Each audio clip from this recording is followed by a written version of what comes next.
Now that we've learned how to create vector representations of messages, we can use machine learning algorithms to recognize their intents.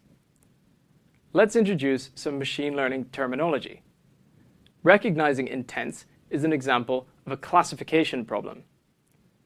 Given an input, that is, a user message, we want to create a model, a classifier, which can predict a label, that is, the intent of the message. A classifier usually has a number of tunable parameters. We tune these parameters using a training data set. This means that we tweak the parameters until the classifier predicts the training labels well. This process is called fitting. We then evaluate the quality of the model using a test data set. These are new messages which the classifier hasn't seen before, and we see if it can correctly predict the test labels. One way to report the quality of the classifier is its accuracy. Accuracy is the fraction of the test labels which are predicted correctly. We will use the ATIS dataset, which contains thousands of messages from an airline booking service, with intent labels like ATIS flight and ATIS airfare indicating whether this was a flight search, a question about price, or something else. The training and test sentences are available in the lists sentences train and test, and their labels as labels train and test. Let's create an array xtrain containing the vector representation of all the training sentences. This should have as many rows as there are sentences in the training set, and as many columns as there are dimensions to our word vectors.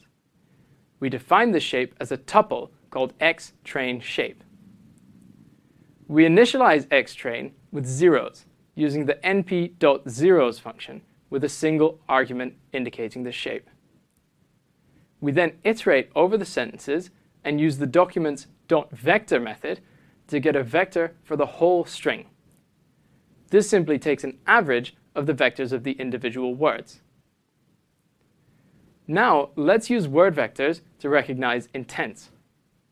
We will need some training data, that is, sentences which we've already labeled with their corresponding intents. The simplest thing we can do to categorize a new sentence is to look for the labeled example that's the most similar, and use its intent as the best guess. We call this nearest neighbor classification. scikit-learn provides a function for calculating the cosine similarity. So we can import it and then calculate the similarity scores with all the training sentences by iterating over them. We could also use the spaCy similarity function for this, but for later exercises with scikit-learn, we will need to work with the training data in array format. So we will do that here for consistency.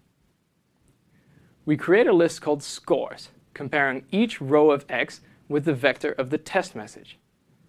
We can use the np.argmax function to find the index of the largest value in the scores. And the train label with that index is then our guess for the intent of the test message. In this case, it was right. And in the exercises, you'll measure the effectiveness of this super simple approach. Nearest neighbor classification works well for many simple domains, but you often want something a little more robust. Support vector machines are a tried and tested machine learning method, and the support vector classifier works really well for classifying intents. We have already defined the xtrain array, and the ytrain array now contains integer labels corresponding to the different intents in the ATIS dataset. First, we import the support vector classifier using from sklearn.svm import svc.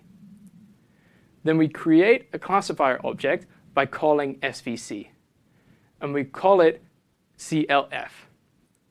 We then call clf.fit, passing in the training inputs xtrain and the labels ytrain. We can then predict the labels of the test set using the classifier's .predict function, which takes the input xtest as its sole argument. In the exercises, you'll compare the accuracy of this classifier to the nearest neighbor approach.